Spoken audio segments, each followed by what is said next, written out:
It's Wednesday, August 24th, 2022, and this is KBIA's Views of the News. Our weekly roundtable on media behaviors comes to you from the studio in the Reynolds Journalism Institute. I'm Amy Simons, and here with me are my colleagues, Kiely and Earnest Perry. We're back this week after a few weeks off, starting another academic year and another season of Views of the News here on KBIA. And on our program this week... All right, here we go. So we've got Sunday's final edition of CNN's Reliable Sources. It was one of only several changes on the media beat this week. Now that we're back with you again, we're going to talk about media criticism, its place, and its future. We'll go north of the border, where a beloved Canadian news anchor is now out of work. Is it because she decided it was time to ditch the hair color and let her hair go naturally gray? And we're going to be talking a lot about college football today, including the Big Ten Conference's new television deal that's worth billions and billions, with a B, of dollars. There's hopefully a lot more that we'll get to before our half hour is up today. But now that we are back after what was a 5-week break for this show, we've had a chance, the three of us, for our staff back in the control room to reset, to relax, and to come back ready to talk about what's going on out there, especially on the media beat. What I wasn't exactly expecting was that when we'd come back here today, the changes on the media beat would be our biggest story for the day of our return.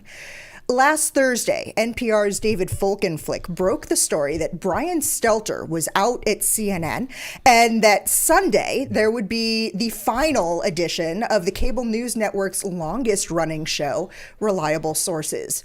It dated back to the start of the Gulf War 30 years ago. First, it analyzed the media coverage of that war, later focusing on the Valerie Plame affair, the Iraq War, and the naming of Deep Throat. All of those seem so long ago now. They also covered the nation's first black president, and most recently, Donald Trump's administration and the COVID pandemic. Even more surprising about the cancellation of this show was that there was going to be that farewell episode on Sunday morning. Earnest, when we were talking about this on Friday, you were shocked when I said that there was going to be a farewell and that Stelter would be there to host it. Let's see if we can take a listen to part of what he said in the final moments of Sunday's program. So this show's going away, but there's going to be so many more.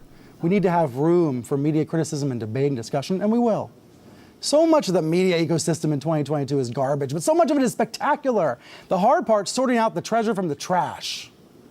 These are thorny, complicated things. I know never had all the answers. I didn't even always have all the questions, but it was the gift of a lifetime to get to confront these issues on international television with the backing of CNN. Here's what I do know. I know it's not partisan to stand up for decency and democracy and dialogue. It's not partisan to stand up to demagogues. It's required. It's patriotic. We must make sure we don't give platforms to those who are lying to our faces. But we also must make sure we are representing the full spectrum of debate and representing what's going on in this country and in this world. But it's not just Brian Stelter. Monday morning, Margaret Sullivan penned her final column for the Washington Post, leaving the paper to teach at Duke and to write a series of fiction books about a laid-off journalist who's solving crimes. So I guess it's a good thing the three of us are still here, because it seems like the two biggest outlets that people in our country were relying on to provide a peek into the world of journalism and what it should be and what it is, they're both gone in less than 24 hours of each other. Yeah, I did find it interesting that, CNN, interesting but not surprising that CNN went this route. I thought that maybe they would maybe keep the show, tone it down a little bit, but to fully eliminate it was a little that was a little surprising. I think a lot of it goes back to what's happening, and we've talked about it a lot, what's happening in the news media right now. And it is this further partisan, further polarization. And now you have new owners of CNN, which is, and they're basically coming in and saying, hey, we want to go more center. We want to take CNN sort of back to this. We're just going to report the news and we're going to let people decide. I'm not sure whether or not that's going to work out in the long run. The irony is that I think Stelter, as a media critic, is the one person on CNN who really had license, I think, to have an opinion. And so while I can certainly see that the owners would want their news people to maybe be a little less opinionated, the idea of your media critic, it's a mystery as to why this is happening. I mean, I think there still hasn't been a really good answer, and Stelter didn't give much illumination either. No, which really surprised me. I thought Yeah. maybe with the opportunity to have that last show, he would be a little bit more open about at least his thoughts on what led to this, but that's not what we saw. Yeah, so we really don't know what happened. I think the two departures are different. I think They're very different. Yeah, Margaret Sullivan was clearly going for another opportunity. She left the New York Times when she thought she was getting too close to the folks at the New York Times, which I thought was very honorable, and moved to the Washington Post. So I see this as sort of an evolution for her. But the idea of why Stelter, and he was canned. I mean, this wasn't a nice parting gift goodbye. He was canned. So I think there are a lot of questions still to be answered about why that happened. Some of the reporting that has come in there, some of that speculation, is that he was a little slow on the take as media critic during the investigations into what was going on with Chris Cuomo. That he was really, really good when it came to criticizing Fox News, but not having that same level of distance, if you will, when also reporting on and criticizing what was happening in his own publication, which is something that Margaret Sullivan was always very quick to do when she was at the Washington Post, also at the New York Times when that happened. That being in that media critic role requires you to really take that 3,000 foot to be view. unpopular. Yeah. It does. And I will even say that is when the two of you aren't available to be here for travel or other conflicts, that's one of the reasons I never approach one of our other faculty members who are involved in our newsroom properties here at the J School, because I want to make sure that we are all coming at that as well with that independent approach and somebody who's not involved in any kind of the editorial or programming decisions made in those properties. Yeah, I mean, and the fact that I think it was the Chris Cuomo incident that sort of began the slow movement of Brian Stelter and that program not being as critical of other news organizations. He was still very critical of Fox, but he wasn't critical of CNN, and he wasn't as critical to, say, the Washington Post or the New York Times or others out there. And I just, to me, I think he lost a little bit during that whole episode, and I wasn't sure whether it was him or he was getting pressure from those above him to say, hey, don't go into what's happening within our own shop. Those for above him legal being reasons, Jeff Zucker and others. It could have been legal issues. It could have been who knows. Well, I also think, I mean, let's face it, there is a little bit of siege mentality in a lot of newsrooms because, and for good reason. Newsrooms are under incredible threat, particularly from political figures who want to demagogue. And so I think there's a feeling within newsrooms of like, hey, we got enough people chewing on us. Why do we have to do their dirty work for them?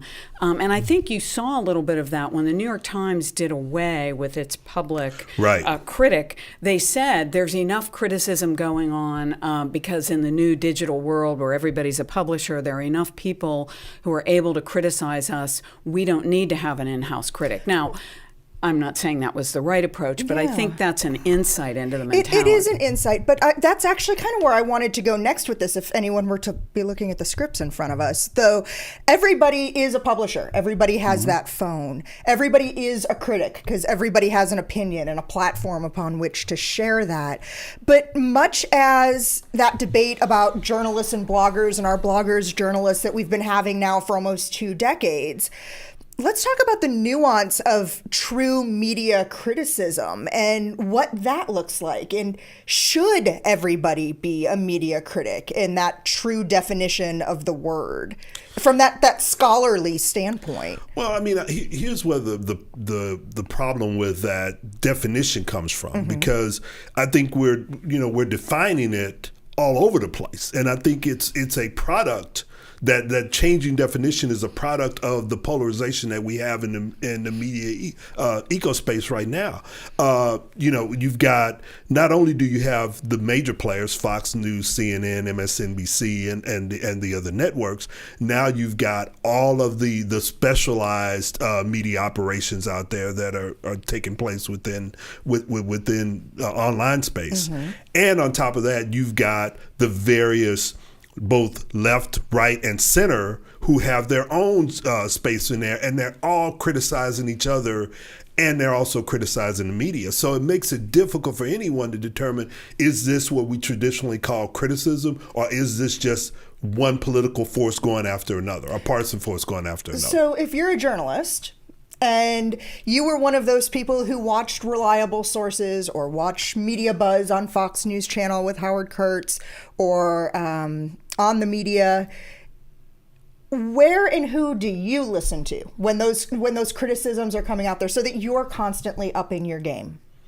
Well, I think there are a lot of journalism organizations that do this work. There's Reynolds Journalism Institute, there's the Poynter Institute, there's the Columbia Journalism Review. I mean, there are a lot of really well-respected organizations. There's also the guy with his phone, right? Well, like how do you focus that attention on? Well, I think, first of all, I think that, what you said is really right. It's don't lose your focus.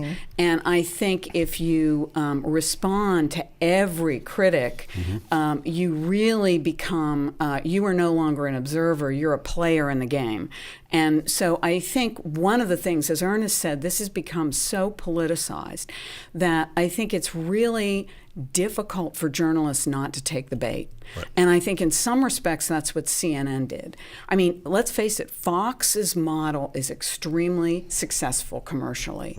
And so everybody wanted to succeed, everybody wanted to follow what they did, but they also took the bait. There's a red flag being waved in front of you and you've got to respond. And I think it's professional journalists need to stay professional. Well, really, I think right now the one space that we're going to have, the general audience is going to have is NPR. You've got David Flokenflick and you've got Eric Diggins, and they're going to be the ones that those who listen to NPR, they're going to get that straight across the board traditional definition of media criticism from there. I'm not sure where else you're going to be able to find that unless you start tapping into those journalism organizations, which most regular people don't do. Lay people do not, right. Yeah. Okay, well, let's keep going because I do have some topics on the media beat I want us to talk about and perhaps criticize. Let's go up to Canada, where viewers are upset one of their favorite reporters and anchors is gone from the CTV airwaves. This is Lisa Laflamme. For 35 years, I have had the privilege of being welcomed into your homes to deliver the news on a nightly basis, so I felt you should hear this directly from me. On June 29th, I was informed that Bell Media made a, quote, business decision to end my contract, bringing to a sudden close my long career with CTV News. I was blindsided and am still shocked and saddened by Bell Media's decision. I was also asked to keep this confidential from my colleagues and the public until the specifics of my exit could be resolved.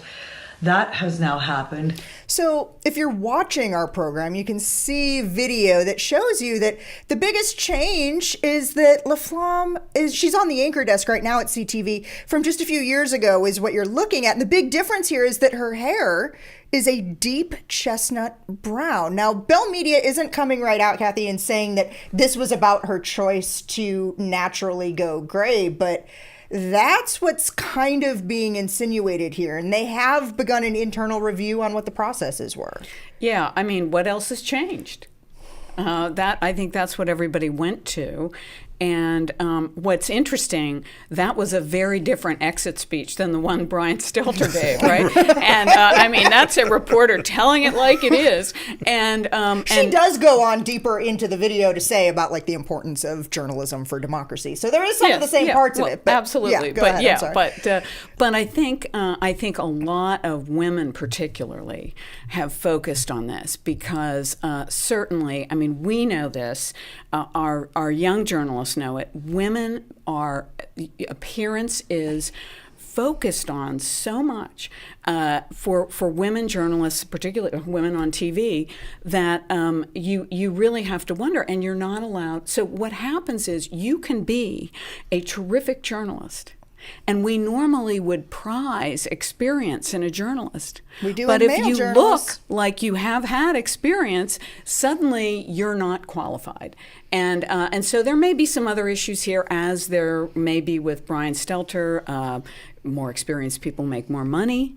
But it's hard to imagine a man who is similarly circumstanced and qualified being shown that indignity. This is 2022, right? Last Yes. time I checked. I just checked. Yes, it is in and we're fact 2022. still doing this. I mean, that's when I first saw this, I went like, "You got to be kidding me! We're still doing this." I thought Canadians were supposed to be nicer. Yes, I almost just actually said that. We're still doing this in Canada. I just don't. I mean, I don't get it, because here's the thing: you could come up with all the other reasons that you want to. The perception is that you terminated the contract of one of your stars.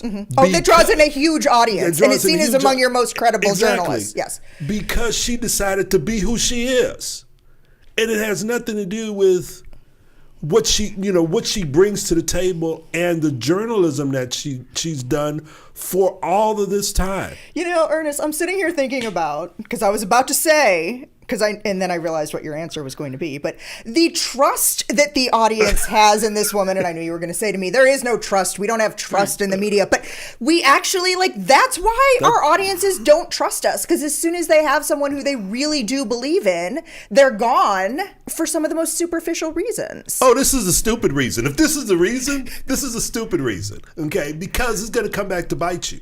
Now, over time. It already is. Yeah, it already is. I mean, over time, you're going to be able to maybe capture some of that audience back, but you just lost probably at least two generations of people who were there every night because this woman was delivering the news. And you've lost that because someone somewhere up at the top said, well, we can't have a woman on the air who's got gray hair. That's what people are thinking, right? And that's what they're saying. And by the way, for those listeners who couldn't see it, her gray hair is beautiful. Oh, it's gorgeous. It's gorgeous. I wish I had the level of body and yeah, okay. Well, not going to get into it's on our links blog. It People is. can go and see check it. it out. And check it out. But yeah, I don't the big winner in this is the Canadian Broadcast Corporation, CBC, because people are just going to change channel from CTV if this is the way. Yeah, yeah. Okay. Yeah. Okay. So, but also kudos to her for being honest. Yes. Now that she can be, because now a journalist. I mean, she's. Yeah, I got my deal, and I'm gonna straight up tell the public exactly what happened. So you're right. Okay. So another big business decision. The Big Ten Conference inked a media rights deal with Fox, CBS, and NBC that's worth $1 billion a year over the next 7 years. Now, this applies pretty much just to football and basketball, but it is remarkable, a deal of this size in college athletics. It's a huge deal because basically what it does is it solidifies what was already happening, which is the Big Ten and the SEC are the two major players in college sports right now, in particular football. And the fact that USC and UCLA are now going to move into the Big 12, which Big Ten. I'm still trying to wrap my head around it. It takes some time. Yeah, they're moving into the Big Ten. Michigan State and UCLA. Why not? So how many people are in the 12, the 10? Well, I mean, the number that end number doesn't matter anymore. I mean, these are just the two big players. Yeah. So this is a huge deal because it does two things. Number one, you've got all the major media markets wrapped up between the SEC and the Big Ten now. So that's one thing. The other issue that it creates is that you've got all of these other smaller, at this point smaller conferences that are having to jockey to see who's going to be number 3. It could be the ACC, but this is not going to end. It ends this particular period of it, but you're going to have something else is going to happen with the rest of those conferences that are now left out of the bag. Well, it's really nice to see such a healthy interest in amateur athletics. Amateur athletics, yeah. Yeah, I'm just letting that word hang there for a second. Amateur. One of the things, though, you talk about the 2 big players. If you look at some of the stuff that's on our links blog, this $1 billion per year, the SEC is still looking at $55 million. That's still, we know I'm not the numbers person, but that's still 45% more. Like, the SEC's got to be looking back here going, what's our next move? Well, their next move is they're going to go out and they're going to probably be able to get more money the next time. Sidious, Altius, Fortius. Yes, absolutely. I mean, and you know, what's going to happen really is they could go out and pull in other teams that could then up the ante in terms of the amount of money that's coming in. But right now you've got those 2 big players, and they've pretty much cornered the market. The other thing is so what are we waiting for? Stanford in the SEC? Well, I think you could have Stanford going. I'm joking. I'm just trying to think of how we get the West Coast brought in here. There was a story out earlier this week about Notre Dame going to the SEC. Which is, I know, which is dreaming. Yeah, I know. It was weird, but it was out there. It was out there. But I mean, really, what this means is that with these huge television contracts, with the name, image, and likeness issue going on, you got the transfer portal. What effectively is happening is that the NCAA itself has pretty much lost control. And it is really those big power conferences that are running college athletics right now. And going back to the amateurism, who's watching the store there? Because if the NCAA doesn't have any enforcement power, who has it? Is it going to be those conferences? Is it going to be the individual schools? So now, I mean, you have the potential to be moving into a almost, take amateur out of it. Colleges themselves, I mean, colleges themselves are becoming semi-pro on a whole bunch of levels. Yeah, well, they're out-proing the pros on some measures, and I think that's the question: what message does that give to our student athletes? Well, I mean, it's probably the message that student athletes have been saying for a while. Wait a minute, we have not been benefiting from the huge amounts of money that are coming into college athletics. And now that the courts have sided with us and are allowing us to do that, we're going to now become as full participants as possible in getting some of that money that's coming in. There's one major player that is missing from this equation. ABC and ESPN. And part of that was interesting to me is, and as I'm talking through it a little bit more, maybe I have an idea of how this works, but how did they get left out, especially when you think of like the Big Ten Network or when you think about the SEC Network, that those are all baby ESPNs that the universities and the networks have a piece of. Well, the thing with ESPN, they were in on the initial conversations with the Big Ten. They have that huge mega contract with the SEC. They also have the ACC. They could go and get those other conferences. ESPN and ABC, they're doing fine. We don't need to worry about them. We don't need to worry about them because they're okay. They'll still be there tomorrow. Really, what the players here, Fox needed it. Fox was always in on the Big Ten.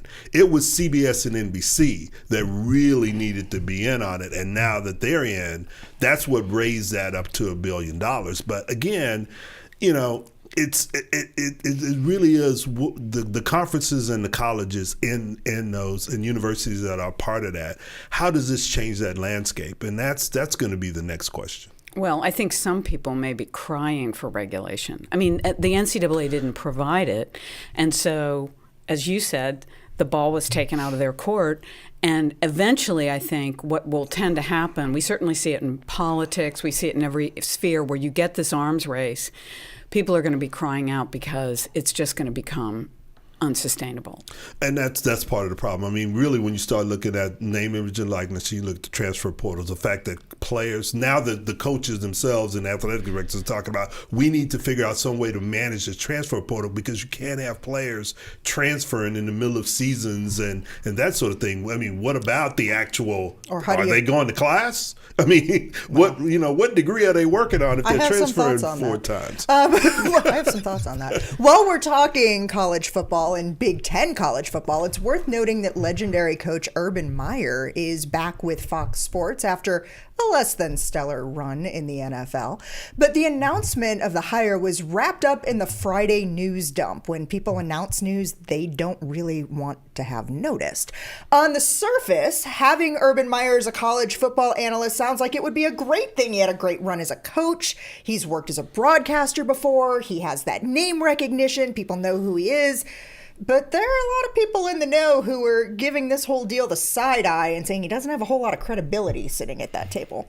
Well, he's walked away a couple of times, and it's hard to imagine how somebody who's taken a powder is going to be viewed as a credible commentator on his peers. Well, I mean, the issue with Urban Meyer is this. I mean, he was at Florida. He walked away from that at the end of his contract, but he walked away. Ohio State, he had similar issues there.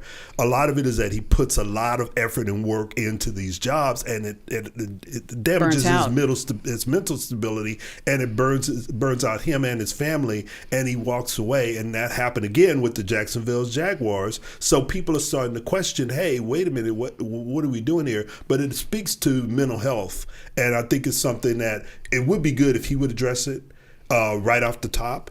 That's a great idea. Because I think it would help not only his credibility, but also send a message out to others. Fox Sports is really looking to build that name recognition, have him be a part of this. Is this the move to be able to compete with College Game Day? Is that going to ever even happen? I think it has the potential to happen now that they've got this contract. Okay. The Big Ten contract. They've got the Big Ten. Okay. They've got this Big Ten contract. They've got the other partners there. They can bring in the stars. They've got those marquee games. They pretty much have the ability to be able to compete with ESPN and the SEC in the 3:30 Eastern time slot, which is usually what is the big game that comes out. So now they have the ability to do that. Now they just need the time to build it up. It's good. They can make a run at it, but it's going to take some time. Yeah, I mean, no institution is forever, right? Right. And so, but I think, Ernest, what you said is terrific about Urban Meyer. If he were to confront that head on, it would really be an important message, I think, because everything we've been talking about in sports is all about intensity and go for it and money. There are and money, yeah, more. Right. That's what it's all about, and we know. As human beings and as educators, that is not a message for young people or anybody else. So I think if he were able to address that and acknowledge what happened, that would be very, very powerful. Right. Okay, well, we are just about out of time for today's program. I'd like to thank each of you for spending the last half hour with us. You can read more about each of the topics that we talked about today on our links blog. You'd be able to find that under both the programs and the podcast tabs at kbia.org. You can also be introduced to a new publication that's online only coming out of Kansas City. We didn't get a chance to talk about that today, but I'm going to bring it back next week in our program. We're going to talk about that. So get that preview now.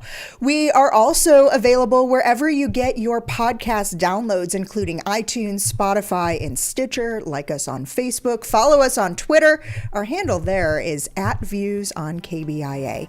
These are all great ways to watch and listen to our program again. Leave us comments or questions. Check back on Tuesdays and early on Wednesdays for previews about what we'll be talking about on our next program. I'd like to thank RJI's Travis McMillan for directing today's program, to Kyle Felling for handling our audio, and Tim Pilcher, who composed our original theme music. I'm Amy Simons. We'll be with you again next week for another Views of the News.